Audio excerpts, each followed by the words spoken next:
সাধারণ অল্প উদাহরণ দিই।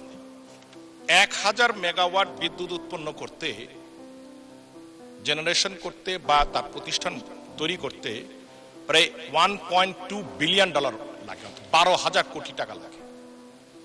যখন আমরা 25,000 মেগাওয়াটের কথা বলি, তার পিছনে প্রায় $30 বিলিয়ন ইনভেস্টমেন্ট আছে। সাবেক বিদ্যুৎ, জ্বালানি ও খনিজ সম্পদ প্রতিমন্ত্রী নজরুল হামিদের বিরুদ্ধে অভিযোগ রয়েছে যে তিনি হাজার হাজার কোটি টাকার ব্যবসা বাণিজ্য গড়ে তুলেছেন যুক্তরাষ্ট্র, সিঙ্গাপুর সহ বিভিন্ন দেশে। বলা হচ্ছে, বিদ্যুৎ খাত থেকে হরিলুট করে এই বিপুল অর্থ বিদেশে পাচার করেছেন তিনি। আওয়ামী লীগ সরকারের আমলে বিদ্যুৎ খাতে দুর্নীতির অন্যতম কেন্দ্রবিন্দু ছিল কুইক রেন্টাল বিদ্যুৎ কেন্দ্র। সে সময় বিনা টেন্ডারে প্রয়োজনের চেয়ে বেশি বিদ্যুৎ কেন্দ্রের অনুমোদন দেওয়া হয়, যা পরে সরকারকে দীর্ঘদিন ধরে উচ্চ মূল্যের ক্যাপাসিটি চার্জ দিতে বাধ্য করে।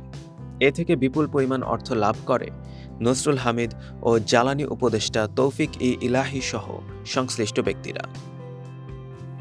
দুর্নীতি দমন কমিশন ইতিমধ্যে এ বিষয়ে তদন্ত শুরু করেছে।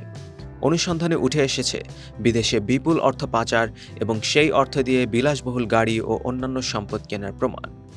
দুদকের তথ্য অনুযায়ী নজরুল হামিদ যুক্তরাষ্ট্রে একটি কোম্পানি প্রতিষ্ঠা করে হাজার কোটি টাকা পাচারের অভিযোগে জড়িত। এই কোম্পানি প্রতিষ্ঠার সময় তিনি তার ফ্লোরিডার বাসভবনের ঠিকানা ব্যবহার করেন, যার বাজার মূল্য প্রায় 42 কোটি টাকা। এছাড়া তিনি ও তার স্ত্রী সীমা হামিদ শরীফ হায়দার নামে একজন ব্যবসায়ীর সঙ্গে যুক্ত হয়ে পথ ফাইন্ডার ইন্টারন্যাশনাল নামে একটি ট্রেড কর্পোরেশনের লাইসেন্স নেন, যার অধীনে বিভিন্ন ব্যবসা বাণিজ্য পরিচালনা করেন। ফ্লোরিডায় গ্যাস স্টেশন সহ আরও অনেক ব্যবসা প্রতিষ্ঠান গড়ে তোলেন তারা, যা কয়েক মিলিয়ন ডলারে কেনা হয়।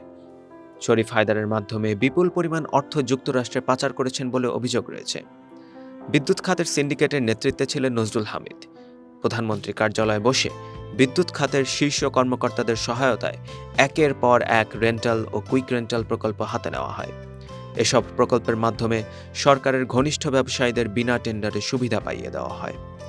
এর বিনিময়ে তারা নিজেদের জন্য এবং সিন্ডিকেটের জন্য বিপুল অর্থ অর্জনের সুযোগ তৈরি করেন।